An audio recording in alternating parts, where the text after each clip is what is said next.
अस्सलाम वालेकुम students, life and living one Pakistan studies में आप लोगों का जो आज का टॉपिक है वो आपकी जो चैप्टर हमने प्रीवियस लेक्चर में स्टार्ट किया है अर्ज़ पाकिस्तान, उसी का एक और सब टॉपिक है और वो टॉपिक है कुदरती वसाइल। प्रीवियस लेक्चर में अर्ज़ पाकिस्तान चैप्टर में हम लोगों ने पाकिस्तान की जोग्राफिकल लोकेशन डिस्कस की थी कि पाकिस्तान का महल वक़ू क्या है, पाकिस्तान की डायरेक्शंस जो 4 डायरेक्शंस हैं, शुमाल, जनूब, मशरिक़ और मगरिब, इन चारों सिमतों में कौन सी कंट्रीज़ वाक़या हैं। इसके अलावा पाकिस्तान का रकबा क्या है और पाकिस्तान के दूसरे ममालिक के साथ ताल्लुकात के बारे में हमने डिटेल में डिस्कशन की थी। आज का जो हम लोगों का टॉपिक है वो कुदरती वसाइल यानी कि नेचुरल रिसोर्स से रिलेटेड है, जिसमें हम ये सारी चीज़ें डिस्कस करेंगे कि पाकिस्तान में कौन कौन से कुदरती वसाइल मौजूद हैं, ऐसी कौन सी चीज़ें हैं जो कुदरती वसाइल के ज़ुमरे में आती हैं। और सबसे पहले हम लोग ये डिस्कस करेंगे कुदरती वसाइल बेसिकली होते क्या हैं। जहाँ तक कुदरती वसाइल का ताल्लुक़ है तो कुदरती वसाइल में वो तमाम चीज़ें आ जाती हैं जो अल्लाह ताला ने इंसान के हर तरह के फ़ायदे के लिए और सहूलत के लिए पैदा की हैं, और उन वसाइल को इस्तेमाल करते हुए हम अपनी जो बेसिक नीड्स हैं यानी कि जो हमारी ज़रूरियात हैं, हमारे सर्वाइवल के लिए जो मस्ट चीज़ें हैं उनको पूरी करते हैं। वो तमाम चीज़ें कुदरती वसाइल के ज़ुमरे में आती हैं। इन कुदरती वसाइल में जो सबसे अहम कुदरती वसाइल हैं उनमें आ जाते हैं आपकी मिट्टी, उसके बाद पहाड़, जंगलात, मादनियात और पानी। ये वो बेसिक कुदरती वसाइल हैं जो किसी भी इंसान को ज़िंदगी गुजारने के लिए चाहिए होते हैं। यानी कि पानी है तो पानी के बगैर इंसान का जो सर्वाइवल है वो नामुमकिन है। उसके बाद जंगलात हैं, जिस तरह के मौसमी तगय्युरात आते रहते हैं, ठंड है, बहुत ज़्यादा ठंड हो जाए वो भी इंसान बर्दाश्त नहीं कर सकता, इसके बाद बहुत ज़्यादा गर्मी हो जाए वो भी इंसान की बर्दाश्त से बाहर है, इसलिए जंगलात इंसान के लिए बहुत ज़रूरी हैं। उसके बाद आपकी मिट्टी आ जाती है, मिट्टी के ज़ुमरे में ज़रहेज़ मैदान वगैरह आ जाते हैं, और वो वाले इलाके जहाँ पे काश्तकारी की जा सके, जहाँ जो ज़राअत के लिए इस्तेमाल किए जा सकें, वो तमाम चीज़ें जो हैं वो आपकी मादनियात में से जो मिट्टी है उसके ज़ुमरे में आती हैं। यानी कि इंसान को खुराक हासिल करने के लिए ज़रहेज़ ज़मीन की बहुत सख्त ज़रूरत है ताकि इंसान अपने सर्वाइवल को पॉसिबल बना सके खुराक के ज़रिए। उसके बाद दीगर मादनियात आ जाती हैं आपकी, जैसे कि तेल हो गया, आपकी सुई गैस हो गई, हाम लोहा वगैरह हो गया, ये तमाम चीज़ें मादनियात के ज़ुमरे में आती हैं। इन तमाम कुदरती वसाइल को हम डिटेल में डिस्कस कर लेते हैं कि इन तमाम वसाइल को वन बाय वन मैं फ़र्दर एलेबोरेट करूँगी कि इनके क्या क्या यूजेजेस हैं और इनके क्या क्या बेनिफिट्स हैं। इसमें सबसे पहले जो चीज़ हम लोग डिस्कस करेंगे वो आप लोगों की मिट्टी है। मिट्टी के ज़ुमरे में आपके मैदान और रेगिस्तान दोनों चीज़ें आ जाती हैं, और जहाँ तक किसी भी मुल्क की मौशी तरक्की का ताल्लुक़ है तो उसके लिए ज़रहेज़ मैदान बहुत अहमियत के हामिल हैं। यानी कि जितने ज़्यादा ज़रहेज़ मैदान और ज़रहेज़ मिट्टी, ज़रहेज़ ज़मीन उस मुल्क में मौजूद होगी, उस मुल्क की ज़राअत उतनी ही तरक्की याफ्ता होगी। यानी कि एग्रीकल्चरल सेक्टर जो है वो उतना ही ज़्यादा डेवलप्ड होगा और उस मुल्क के लिए उतना ही ज़्यादा बेनिफिशियल होगा। एग्रीकल्चरल सेक्टर में किस तरह से बेनिफिशियल होगी ज़रहेज़ मिट्टी, क्योंकि मैदानों से हम लोग मुख्तलिफ़ किस्म के ग़िज़ाई अजनास हासिल करते हैं जिससे हमारी खाने पीने की ज़रूरियात हैं वो पूरी होती हैं। और पाकिस्तान को अल्लाह ताला ने, पाकिस्तान इस लिहाज से ब्लेस्ड है क्योंकि पाकिस्तान की जो इकॉनमी है उसका ऑलमोस्ट 60 to 70% जो सेक्टर है सारा वो एग्रीकल्चरल बेस्ड है, यानी कि ज़राअत काश्तकारी की जाती है यहाँ पे, और 70% लोग जो हैं, तकरीबन 70% लोग वो ज़राअत जो है वो उनका ज़रिया मौश है। ज़रहेज़ मैदानों के अतबार से पाकिस्तान ब्लेस्ड है कि अल्लाह ताला ने पाकिस्तान को ज़रहेज़ मैदान और मिट्टी अता कर रखी है। और इन मैदानों में पंजाब के इलाके काफ़ी सारे जो जहाँ पर ज़रहेज़ मैदान हमें मिलते हैं। उसके बाद आपके सिंध के कुछ ऐसे इलाके हैं जो ज़राअत के लिहाज से बहुत अहमियत के हामिल हैं, और इसके अलावा आपके KP के यानी कि खैबर पख्तूनख्वा के कुछ इलाके ऐसे हैं जो बारानी इलाके हैं, वो भी ज़राअत के लिहाज से और आपकी ज़रहेज़ मिट्टी के अतबार से बहुत अहमियत के हामिल है। उसके बाद जो दूसरा कुदरती वसाइल में से चीज़ आ जाती है वो है आपके पहाड़। पहाड़ किसी भी मुल्क की तरक्की के लिए अहम किरदार किस तरह से अदा करते हैं, वो इस तरह से है कि पहाड़ ना सिर्फ इंडस्ट्रीज़ के लिए हाम माल प्रोवाइड करते हैं, यानी कि आपकी जो डिफरेंट इंडस्ट्रीज़ हैं, आपकी सनतें हैं डिफरेंट, उसके लिए हाम माल यानी कि रॉ मटेरियल जो है वो आपको प्रोवाइड करते हैं, बल्कि पहाड़ों से बेशुमार मादनियात भी हासिल होती हैं। इसके अलावा पहाड़ों से दरिया निकलते हैं, बहुत सी आबशारें निकलती हैं जो आपकी जो पानी की कमी है उसको पूरा करने में किरदार अदा करते हैं। इसके बाद पहाड़ों के ऊपर जो बर्फ़ जमती है, जब वो समर्स में यानी कि आपकी गर्मियों के मौसम में पिघलती है, तो वो उनका जो डायरेक्ट लिंक है वो आपके दरियाओं से होता है, यानी कि आपके दरियाओं में जो पानी का लेवल है वो बढ़ जाता है, ऊंचा हो जाता है, और दरियाओं का यही पानी फिर नहरों में और आगे आपके आपाशी के लिए इस्तेमाल किया जाता है। इसके अलावा ये जो पानी है इस पे बांध बांधे जा सकते हैं और उनको डैम बनाया जा सकता है, और ये वाला पानी स्टोर किया जा सकता है और फिर फर्दर इसको डिफरेंट पर्पसेस के लिए यूज़ किया जा सकता है। यानी कि अगर डैम बना लेते हैं आप, तो वो पानी आप उस बिजली की पैदावार में यूटिलाइज़ कर सकते हैं। इसके अलावा ज़राअत के शोबे में आपका ये पानी इस्तेमाल हो सकता है, और घरेलू ज़रूरियात के लिए भी ये पानी आपका इस्तेमाल हो सकता है। जहाँ तक पाकिस्तान का ताल्लुक़ है और जो इसके अहम पहाड़ी सिलसिले हैं, उसमें आपकी आ जाते हैं कोहे कराकरम, उसके बाद कोहे हिंदूकश, और उसके बाद कोहे हिमालय का सिलसिला। ये तीनों पहाड़ों का जो सिलसिला है ये पूरी दुनिया में बहुत ही अहमियत का हामिल, और अहमियत का हामिल किस तरह से है, क्योंकि इन पे सबसे ज़्यादा बर्फ़बारी होती है। आइदर इट्स कोहे हिंदूकश का सिलसिला और इट्स कोहे हिमालय का सिलसिला। ये आपके ऐसे पहाड़ हैं जो एक साल में तकरीबन 6 महीने बर्फ़ से ढके रहते हैं, क्योंकि मौसमी तगय्युरात के बायस अब इनके ऊपर भी जो बर्फ़ है उसकी जो क्वांटिटी है वो कम होती जा रही है, लेकिन स्टिल एक साल में 6 महीने एटलीस्ट इनके ऊपर बर्फ़ जमी रहती है। और जब फिर समर्स के दौरान ये बर्फ़ पिघलती है तो इनसे दरियाओं को वाफिर मकदार में पानी मिल जाता है। उसके अलावा जो आपकी केटू की चोटी है वो भी वर्ल्ड फेमस एक अट्रैक्शन है पूरी दुनिया में लोगों के लिए, वो भी पाकिस्तान के अंदर ही मौजूद है। इसलिए पहाड़ भी पाकिस्तान की जो मौशी तरक्की है उसमें अहम किरदार अदा करते हैं। उसके बाद आपका जो तीसरा कुदरती वसाइल है उसमें जंगलात आ जाते हैं। जंगलात आपकी ज़िंदगी पर क्या असरात मुरतब करते हैं, ये क्यों ज़रूरी हैं? सबसे पहले तो इंसान के सर्वाइवल के लिए जंगलात का होना बहुत ज़रूरी है। जंगलात का होना सर्वाइवल के लिए किस तरह से ज़रूरी है कि जंगलात से आपको ऑक्सीजन मिलती है, और ऑक्सीजन ही आपकी सर्वाइवल की बेसिक डिमांड है। यानी कि जितनी ज़्यादा ऑक्सीजन आपको मिलेगी उतना ही ज़्यादा आपका सर्वाइवल बेहतर होगा, और आपका सर्वाइवल की जो टाइम लिमिट है वो उतनी ही ज़्यादा इंक्रीज़ हो जाएगी। यानी कि अगर फ़िज़ा में कार्बन डाइऑक्साइड और नाइट्रोजन का जो लेवल है वो मिनिमम है और ऑक्सीजन का जो लेवल है वो मैक्सिमम है, तो इट्स मीन कि आपकी फ़िज़ा आलूदा नहीं है, पोल्यूशन आपका कम से कम है।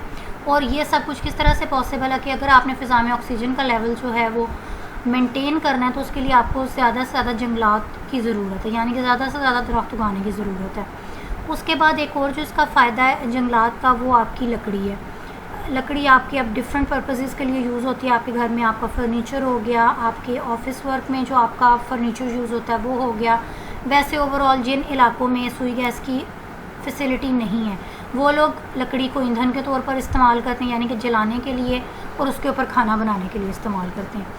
उसके बाद जो तीसरा जंगलात का फ़ायदा है वो तवानाई के लिए इस्तेमाल होते हैं। तवानाई के लिए किस तरह से इस्तेमाल होते हैं ये मैं आपको मेंशन कर चुकी हूँ कि इसको जला के इससे डिफरेंट काम लिए जाते हैं। ठीक हो गया। उसके बाद एक और जो बहुत अहम फ़ायदा है जंगलात का वो ये है कि ज़मीनी कटाव को रोकते हैं। बाज़ औक़ात ज़लज़ले की वजह से या आप लोगों के सैलाबों की वजह से या दरख्तों की कमी की वजह से ज़मीन कटाव का शिकार हो जाती है, पैचेस बनने शुरू हो जाते हैं डिफरेंट ज़मीन के। उस टाइम पे ज़मीन का कटाव किसी और तरह पॉसिबल नहीं है अनटिल एंड अनलेस आप जंगलात उगाएं, आप ज़्यादा से ज़्यादा दरख्त उगाएं, ताकि ज़मीन के अंदर जितनी भी डिफरेंट किस्म के तगय्युरात वकूअ पज़ीर हो रहे हैं उसको रोका जा सके, और ज़मीन जहाँ से भी कटाव का शिकार है यानी कि ज़मीन पैचेस में डिवाइड हो रही है उस चीज़ को रोका जा सके।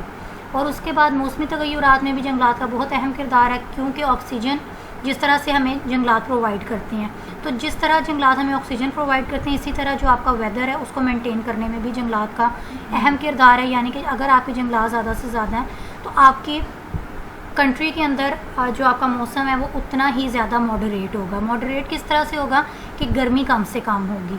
आप लोगों ने नॉर्दर्न एरियाज़ वाली साइड देखी है, वहाँ पे टेम्परेचर क्यों इतना हाई नहीं होता जितना हमारे यहाँ पे, या आगे ये सिंध वाली साइड है या बलूचिस्तान वाली साइड है, वहाँ पे आपका जो टेम्परेचर है वो इस साल 48 प्लस हो चुका है। क्या वजह है इसकी कि यहाँ पे दिन ब दिन जो जंगलात हैं वो काटे जा रहे हैं, और दरख्त कम से कम होते जा रहे हैं। इसलिए जो आपका टेम्परेचर है वो हाई होता जा रहा है, क्योंकि बारिशें कम हो रही हैं। जितने ज़्यादा दरख्त होंगे उतना ज़्यादा आपका जो मौसम है और टेम्परेचर है वो मॉडरेट रहेगा, मेंटेन रहेगा, और आपका जो टेम्परेचर है वो भी मेंटेन रहेगा। और इसकी वजह और जंगलात ही बारिश का बायस भी बनते हैं। इसलिए ज़्यादा से ज़्यादा दरख्त उगाने की ज़रूरत है, ताकि अपने लिए आसानी पैदा की जा सके, ऑक्सीजन लेवल बढ़ाया जा सके फ़िज़ा में, क्योंकि इंडस्ट्रीज़ की इतनी ज़्यादा तादाद हो चुकी है हमारे मुल्क के अंदर, जिसकी वजह से टेम्परेचर ऑलरेडी बहुत हाई है। और इसके अलावा ओजोन की जो लेयर है वो भी इन डिफरेंट जो आपके इंडस्ट्रियल गैसेस हैं और आपका पेट्रोल है, आपका ईंधन है, आपका धुआं है, इसकी वजह से ऑलरेडी आपकी जो ओजोन की लेयर है वो बहुत ज़्यादा डिस्टर्ब्ड है।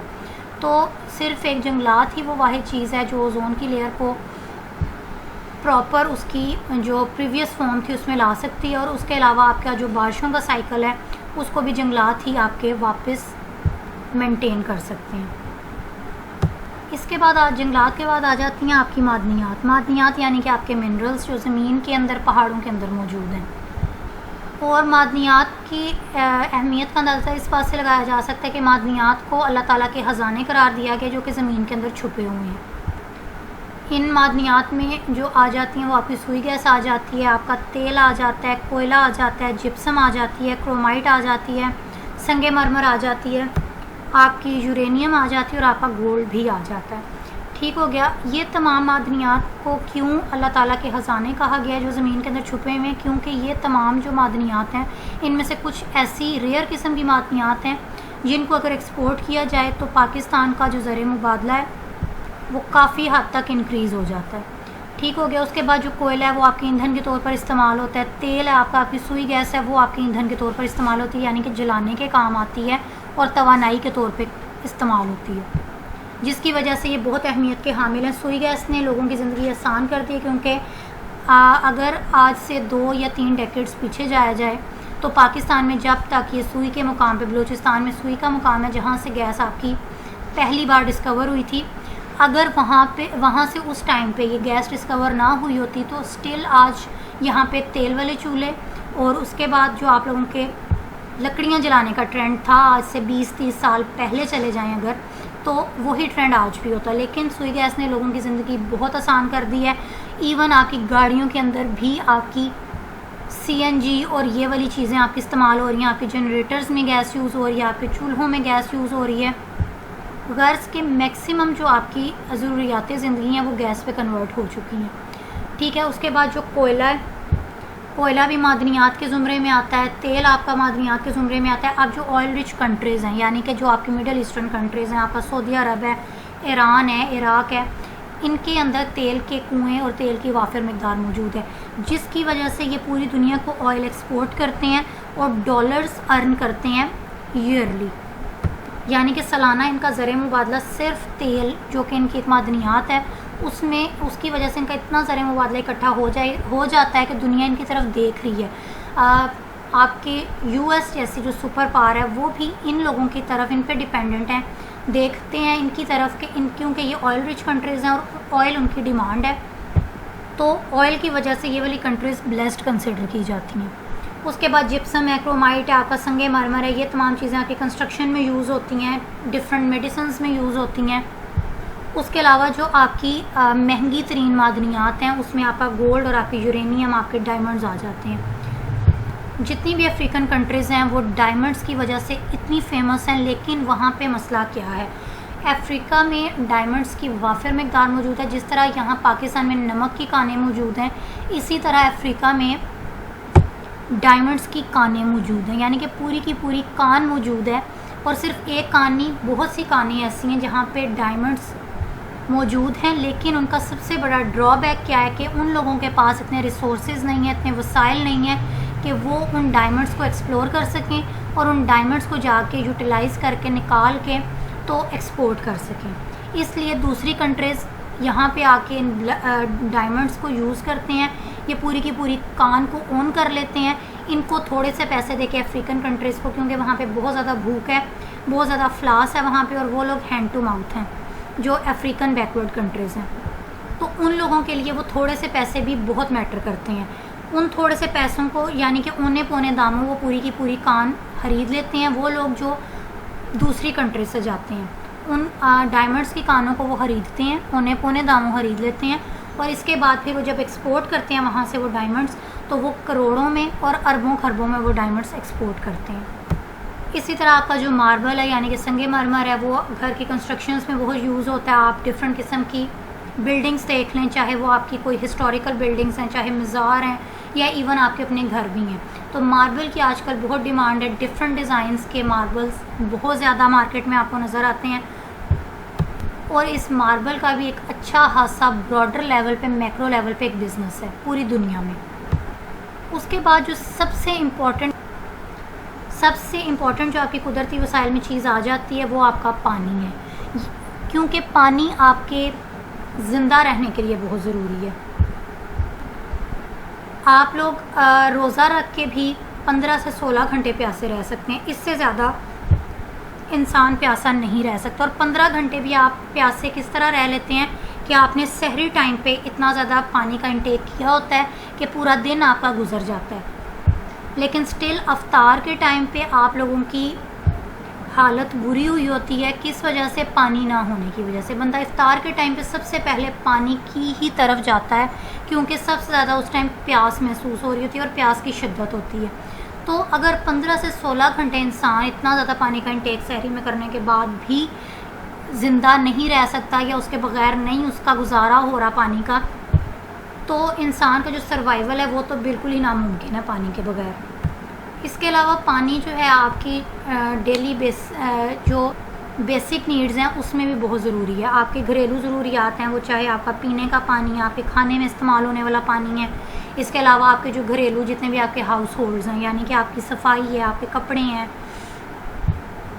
आपके नहाने में इस्तेमाल होने वाला पानी, आपके वज़ू में इस्तेमाल होने वाला पानी है। आपके घर में पानी की बहुत ज़रूरत है और पानी हम लोग बेदरेग इस्तेमाल करते हैं, विच इज़ वेरी बैड, क्योंकि it is already estimated that in 2025 Pakistan will face a shortage of water, और जो कि एक अलार्मिंग सिचुएशन है कि यानी कि आने वाले चंद सालों में 2025 में, लाइक हम 2020 में आज बैठे हैं, 2025 में 26 में पाकिस्तान के बारे में प्रेडिक्शन की गई है कि पाकिस्तान पानी की कमी फेस करेगा या करने वाला है। तो इसलिए ज़रूरत हमें इस बात की है कि हम ज़्यादा से ज़्यादा पानी को बचाने की कोशिश करें, उसको स्टोर करने की कोशिश करें। अब स्टोर करने का मतलब ये नहीं है कि उसकी हम लोग कोई टैंक्स भर के रख लें या कुछ ऐसा कर लें, ऐसा नहीं है।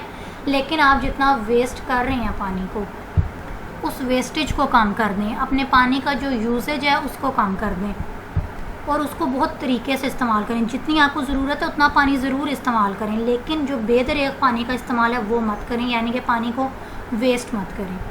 उसके बाद पानी की एक और जो कमर्शियल लेवल पे ज़रूरत है वो आपकी बिजली की पैदावार में ज़रूरत है, यानी कि जब आप डैम्स बनाते हैं तो डैम्स के थ्रू फिर ये पानी बिजली की पैदावार के लिए इस्तेमाल होता है।